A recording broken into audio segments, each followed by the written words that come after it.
What's going on, everybody? It's your host of the Hurry Up, the Don Juana Sports Adam. Yes, I've been away, been doing a lot of things going on, but I'm back to give you and give it to you real right now. Yes, last time we talked, the Miami Heat were in the finals. Now they are champions of the finals. LeBron James has won his championship. He's got his monkey off his back finally.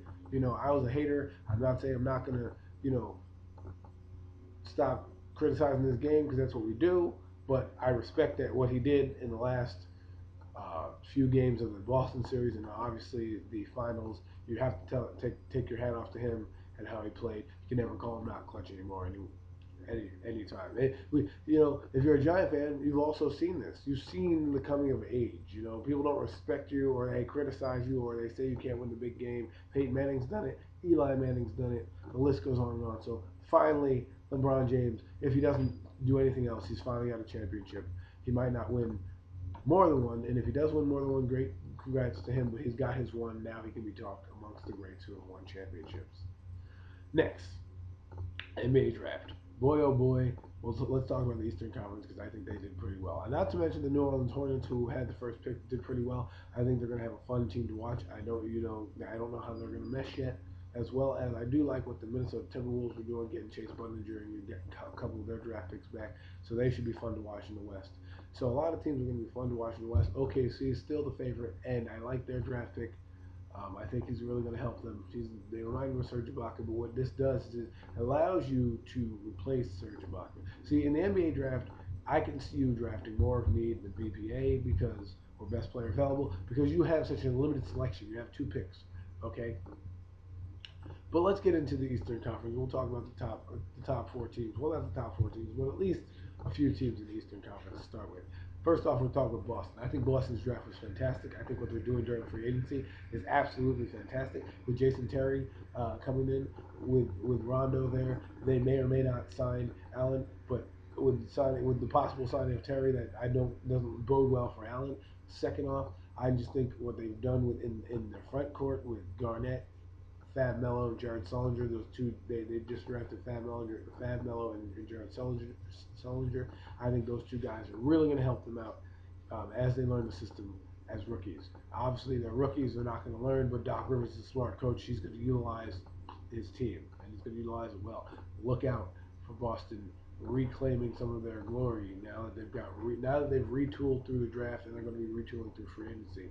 You knew this was going to be a rebuilding process. They've signed Garnett. They also getting Jeff Green back, so you got a stretch four now to help you out, who may be able to knock down some shots for you, which will allow you to really open up the floor. It should be fun for the Boston Celtics. Moving over to the New York Knicks. New York Knicks, and they did all right. They're kind of mulling over things in free agency with Jeremy Lin or Steve Nash. You got to make a choice. If you're a Knicks fan, you got to make a choice. You either keep this kid Jeremy Lin, if he stays. I hear there's, offers going off in Toronto. He might go over there. He may go to Dallas. Who knows where he's going right now. But if you're a Knicks fan, you've got to make a choice. We either keep the kid and ride or die with him, or we don't and we try to go for Nash. I'm telling you, if you go for Nash, you're only going to stunt Lin's growth, or it may not stunt Lin's growth. We may be doing what they're doing in Denver, and you're trying to at least win now and build your fan base back because that's what they're doing in Denver. But we'll get into the NFL a little later. Right now, so the Knicks fans, just make a decision. If you bring in Nash, you're going to try to win it right now. If you don't bring in Nash, we can at least know that you're building towards winning a couple of rounds in the playoffs. You got to start have your expectations be low, and then shoot for the stars. Just get to the playoffs and then worry about where it goes. Which brings me to the next team in New York, the Brooklyn Nets. They're getting all the publicity. This reminds me of the Jets and Giants. It's going to be great. If you're a New York fan, this is what you want. This is what you need. You want this buzz in New York. You want New York to be back in the basketball mecca. You're going to have Madison Square Garden against the Barclays Center, Brooklyn versus Manhattan, the five boroughs. Boom. It's going to be fantastic. But what they have done with Joe Johnson, Deron Williams, and Jerome Wallace, they've got a good three core guys. They have Brook Lopez still. They got a stretch four from the Euro League. They may keep Chris Humphries. Either way, your back three guys. Gerald Wallace Joe Johnson and Deron Williams are all all-star caliber players. They can all help you win, and you can put them on the floor, and they can give you, at least Joe Johnson can give you 18 a night, Wallace 15, and Deron can put in 20 if he wants, or he can take over the game by doing out assists. This really helps. Did I mention Deron Williams staying for 5 years, $98 million? Brooklyn, get your head straight. You have a great owner who doesn't care about money. Make a winning basketball team. Do it up. Brooklyn, if you get a championship before Manhattan, the Knickerbockers, woo-wee. But you got to understand, they're trying to build a fan base. They're trying to build some buzz about them. So this is good for Brooklyn. This is a good start for Brooklyn. This is a good start to the NBA offseason. Now, there's not really much going on except for the baseball all-star games happening, which is good because you get to see a lot of guys who, showcase their talents.